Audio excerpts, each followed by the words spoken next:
ఇక తెలుగు రాష్ట్రాల ఎండలు తీవ్రస్థాయికి చేరుకున్నాయి. పలు ప్రాంతాల్లో భారీగా ఉష్ణోగ్రతలు నమోదయ్యాయి. ఉత్తర తెలంగాణ ఎక్కువగా ఉష్ణోగ్రతలు నమోదవుతున్నాయి. ఉమ్మడి ఆదిలాబాద్, కరీంనగర్, వరంగల్, ఖమ్మం, నల్గొండ జిల్లాలోని పలు ప్రాంతాల్లో 46 డిగ్రీల ఉష్ణోగ్రత నమోదైంది. దీంతో జనం బయటకు రావాలంటేనే భయపడుతున్నారు. తెలంగాణలో ఎండల తీవ్రత కొనసాగుతోందని ఐఎండీ తెలిపింది. రాష్ట్రంలోని పలు ప్రాంతాల్లో వడగాలులు వీస్తాయని ప్రకటించింది. మరో 3 రోజుల పాటు తీవ్ర వడగాలులు ఉన్నట్లు ఆరోగ్య శాఖ తెలిపింది.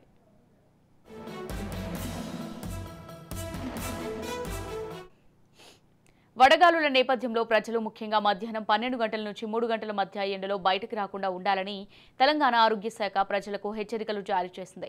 ఆల్కహాల్, టీ, కాఫీ, కార్బోనేటెడ్ శీతల పానీయాలు, పెద్ద మొత్తంలో చక్కెరతో కూడిన పానీయాలకు దూరంగా ఉండాలని డిపార్ట్మెంట్ ప్రజలను కోరింది. ఎందుకంటే అవి ఎక్కువ శరీర ద్రవాలను కోల్పోవడానికి లేదా కడుపు తిమ్మిరికి కారణం కావచ్చు.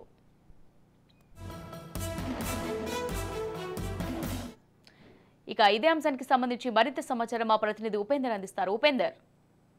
రైట్ అమూల్య, రాష్ట్రంలో నిప్పుల కొలిమిగా మారింది. దంచి కొడుతున్న ఎండలతో అటు కొట్టుకుట్టలు ఆడుతుంది. చాలా ప్రాంతాల్లో 45 డిగ్రీల పైన ఉష్ణోగ్రతలు అయితే నమోదవుతున్నాయి. కొన్ని చోట్ల 46 డిగ్రీల ఉష్ణోగ్రత కూడా దాటిపోయిన పరిస్థితి కనిపిస్తుంది.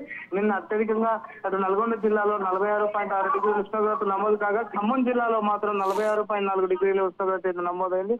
ఇక ఖమ్మం జిల్లాలోని ఖానాపూర్ లో 46.4 డిగ్రీల ఉష్ణోగ్రత నమోదు కాగా, అటు వైరాలో మాత్రం 46.5 డిగ్రీల ఉష్ణోగ్రత నమోదైంది. ఇక మరో 3 రోజుల పాటు కూడా ఉష్ణోగ్రతలు అత్యధికంగా కొనసాగుతాయన్నట్టు వాతావరణ శాఖ కూడా హెచ్చరిస్తుంది. ఇక ఖమ్మం జిల్లాలో సాధారణం కంటే ఏకంగా 5 డిగ్రీలు అధికంగా ఉష్ణోగ్రతలు అయితే నమోదవుతున్నాయి. దీంతో ఇటు అధికారులు కూడా ప్రత్యేకంగా అప్రమత్తమైన పరిస్థితి కనిపిస్తుంది.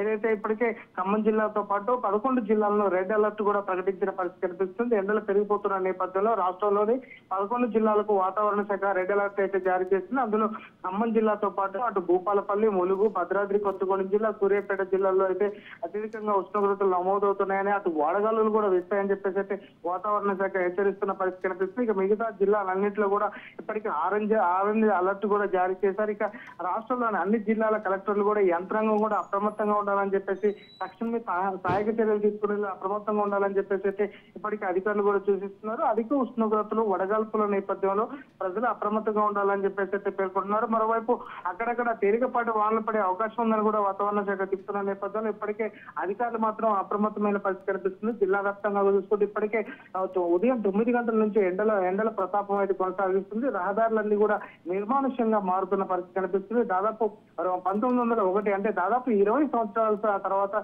ఇటువంటి ఉష్ణోగ్రతలు నమోదు కావడం కూడా కొంత విస్మయాన్ని అయితే వ్యక్తం చేస్తున్నారు. జిల్లా ప్రజలతో పాటు అటు వృద్ధులు అంటే చిన్నపిల్లలు మాత్రం బయటికి వెళ్ళొద్దని చెప్పేసి అయితే అధికారులు అయితే చూపిస్తున్నారు. ఇప్పటికే ఏదైతే వైద్య ఆరోగ్య శాఖకు సంబంధించిన ఏదైతే ప్రాథమిక అదేవిధంగా ఆరోగ్య ఉప కేంద్రాల్లో కూడా ప్రత్యేకంగా ఓఆర్ఎస్ ప్యాకెట్లు, అదేవిధంగా ఇటు ఫ్లూయిడ్ కూడా అందుబాటులో ఉంచామని చెప్పేసి అయితే వైద్యులు చెప్తున్నారు. ఎండకు మాత్రం ఖచ్చితంగా ఎండలు వెళ్ళొద్దు, ఉదయం సాయంత్రం పూట మాత్రమే పనులు చేసుకోవాలని చెప్తున్నారు. ఇప్పటికే ఏదైతే ఉపాధి హామీ పనులు, అదేవిధంగా కార్ఖానాలు, అదేవిధంగా పారిశ్రామిక మోడల్లో ప్రత్యేకంగా ఇప్పటికే వైద్య శాఖ కూడా ప్రత్యేకంగా అవగాహన సదస్సులు కూడా కల్పిస్తున్న పరిస్థితి కనిపిస్తుంది. జిల్లా వ్యాప్తంగా ప్రత్యేకంగా ఉన్నటువంటి కార్ఖానాలలో మాత్రం వారందరికీ కూడా ప్రత్యేకంగా ఎండ తీవ్రత ఉన్న నేపథ్యంలో ఇటు వడగాల్పులు కూడా వీస్తున్న నేపథ్యంలో అప్రమత్తంగా ఉండాలి.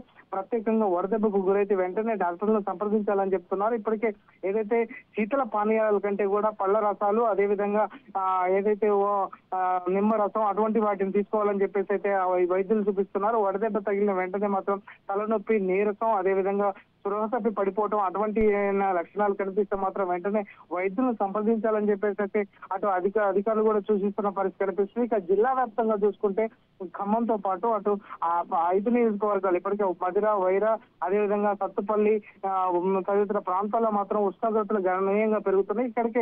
ఇక్కడ ఉన్నటువంటి అంటే సింగరేణి గనుల నేపథ్యంలో ఉష్ణోగ్రతలు కూడా రాష్ట్ర వ్యాప్తంగా ఒక ఎత్తైతే ఇక్కడ సాధారణం కంటే 2.5 డిగ్రీల అధిక ఉష్ణోగ్రతలు అయితే నమోదవుతున్న పరిస్థితి కనిపిస్తుంది. ఈ నేపథ్యంలోనే ప్రజలు మాత్రం కొంత అప్రమత్తంగా ఉండి మాత్రం దీన్ని అంటే వడదెబ్బకు గురి కావద్దని చెప్తున్నారు. ఇప్పటికే జిల్లా వ్యాప్తంగా గత 3 రోజుల నుంచి అంటే కొడుతున్న ఎండల నేపథ్యంలో దాదాపు 2 మాత్రం చనిపోయిన పరిస్థితి కనిపిస్తుంది. వారందరికీ కూడా ప్రత్యేకంగా ఇప్పటికే ఘటనలు చోటు చేసుకోకుండా వైద్య ఆరోగ్య శాఖ ప్రత్యేకంగా జిల్లా సర్వజన ఆసుపత్రుల్లో కూడా ప్రత్యేకంగా ఏర్పాటు చేశారు. బెడ్లు కూడా ఏర్పాటు చేశారు. ఎటువంటి ఎండ దెబ్బ తగిలితే మాత్రం వెంటనే డాక్టర్లు సంప్రదించాలని చెప్పేసి ఇప్పటికే చూస్తున్న పరిస్థితి. మరి 2 రోజులు మాత్రం అంటే 5వ తారీఖు వరకు కూడా ఈ ఎండల మాత్రం తీవ్రత మాత్రం కొనసాగే అవకాశం ఉన్నదైతే చెప్తున్న పరిస్థితి ఇక్కడ కనిపిస్తుంది Amulya. Right, thank you Upender, thank you. Right, ఇక ఇదే అంశానికి సంబంధించి మరింత సమాచారం మా ప్రతినిధి ఫణిరాజ్ అందిస్తారు. ఫణిరాజ్.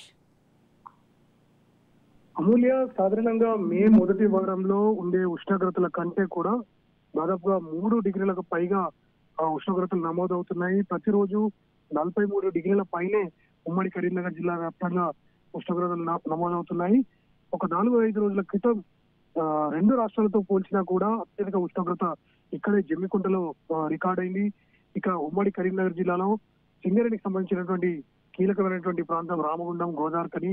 ఇక్కడ ప్రస్తుతం ఈ బొగ్గు గనుల ఉత్పత్తికి కూడా ఆటంకం ఏర్పడుతోంది. ఎందుకంటే బయట ఉండే ఉష్ణోగ్రత కంటే కూడా బొగ్గు గనుల్లో మరింత ఎక్కువగా ఉంటుంది. దీంతో కార్మికులు హాజరు కాలేని పరిస్థితి ఏర్పడుతుంది. ఈ ఎండల తీవ్రత కారణంగా దాదాపు 20% వరకు కూడా హాజరు తగ్గినట్టుగా తెలుస్తుంది. దీంతో ఉత్పత్తి కూడా 30% వరకు తగ్గిపోయింది. ఒకవైపు బొగ్గు ఉత్పత్తి తగ్గినట్లయితే మరోవైపు ఇది విద్యుత్ కి సంబంధించిన దానిపై కూడా ఎఫెక్ట్ పడుతుంది. మరోవైపు సాధారణ సమయాల్లో కంటే సమ్మర్ లో విద్యుత్ వినియోగం ఎక్కువగా ఉంటుంది. అంటే ఈ చిక్కుముడిని ఏ రకంగా విడదీయాలనే దానిపై అధికారులు కూడా చూస్తున్నారు. ఎందుకంటే ఈ సింగరేణి ప్రాంతం చాలా కీలకం.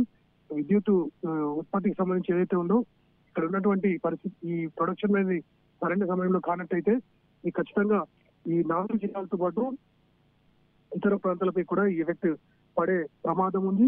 45 డిగ్రీలు 46 డిగ్రీలకు చేరుకున్నట్లయితే ఈ గుండె జబ్బులు ఉన్నవారు కావచ్చు, అలాగే వృద్ధులు, చిన్నపిల్లలు తొందరగా దీని ప్రభావానికి గురవుతారు. వీరికి ఎండ దెబ్బ త్వరగా తాకుతుంది. మరోవైపు వేడి గాలులు, తీవ్రమైనటువంటి వడగాలుల కారణంగా కూడా మృతుల సంఖ్య పెరుగుతోంది.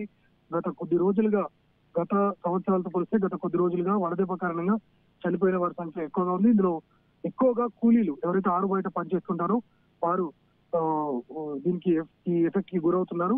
ఇక ఎన్నికల సమయం కావడంతో ప్రజలు కూడా బహిరంగ సభలకు హాజరు కావడానికి జంపుతున్నారు.